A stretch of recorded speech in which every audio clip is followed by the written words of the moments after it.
Hello, my friends. I have promised that I'm coming up with a surprise today, and yes, I'm live early. We've got Stretch and Sip, Sunset Stretch and Sip coming up in just about 10 minutes, 6:30. But I am starting off right now with my 3 weeks and counting. Now, you may have noticed in some of the videos that I've been doing, I've got a little bit of a limp still. Initially, this was due to osteoarthritis in my left hip. And some of you know that a year ago I went in, I was bone on bone in the left hip, and I had a total left hip replacement. After that hip replacement, I have to tell you, I worked really faithfully. I did my exercises, I did my stretching, I did my strength training. I was real faithful trying to help recover from that whole process. And I did pretty well. But you know, it wasn't really healing as well as I wanted to. And I thought something else is going on. So what I did was I set an appointment and went to see my doctor to try and find out what that something else was. Long story short, I found out that I had a hernia. Thank you, Dad. Hernias are genetic. My doctor said there was nothing I could have done to prevent that from happening. It was just genetically passed on to me. So February this year, I went in and had a hernia surgery. Well, shortly after that, COVID-19 came along, and I was supposed to go back for an ultrasound to see if the hernia was healing properly, but we were closed down. We were in quarantine, so everything was put on hold. Fast forward a few weeks, few months, and I'm ending up back in the doctor's office, following up with that ultrasound to make sure the hernia is healing properly, and it was. Hernia looked great. Only problem, I had an enlarged lymph gland, which I thought, wow, lucky me. My surgeon told me, though, that is not uncommon to have an enlarged lymph gland, and it will just go away on its own. So I left the doctor's office, and I'm thinking, you know, what I'm feeling is a little more than just an enlarged lymph gland. I really wasn't satisfied with that answer, and again, I wanted to take my health in my own hands. And so I contacted my hip surgeon. I wanted to rule out that I had anything going on with my hip. Set up an appointment with my hip surgeon, went to see him a few weeks ago, and we were looking at the x-rays. He showed me the x-rays from March of 2019 when I had a total left hip replacement, and showed me how my left hip was totally bone on bone.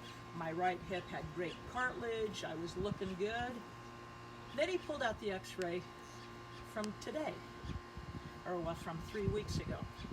Lo and behold, I now have my right hip is bone on bone.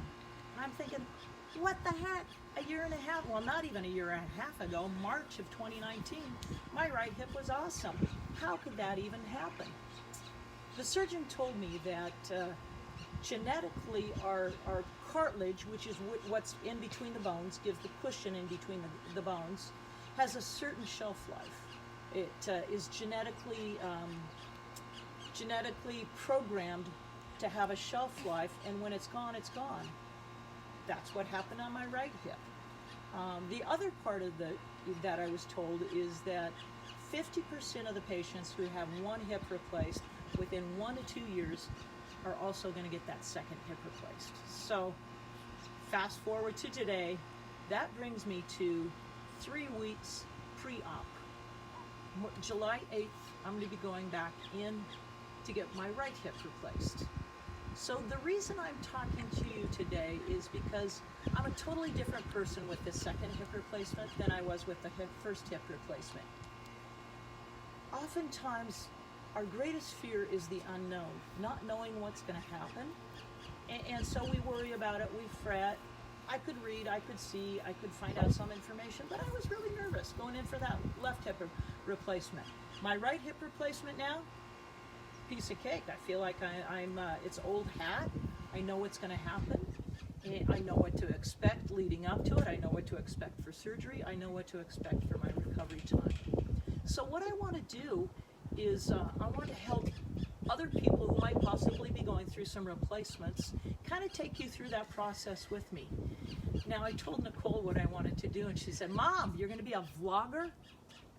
And I said, what? She says, you're going to vlog? I had no idea. what vlogging or being a vlogger meant. Well, I'm pretty sure it means video log.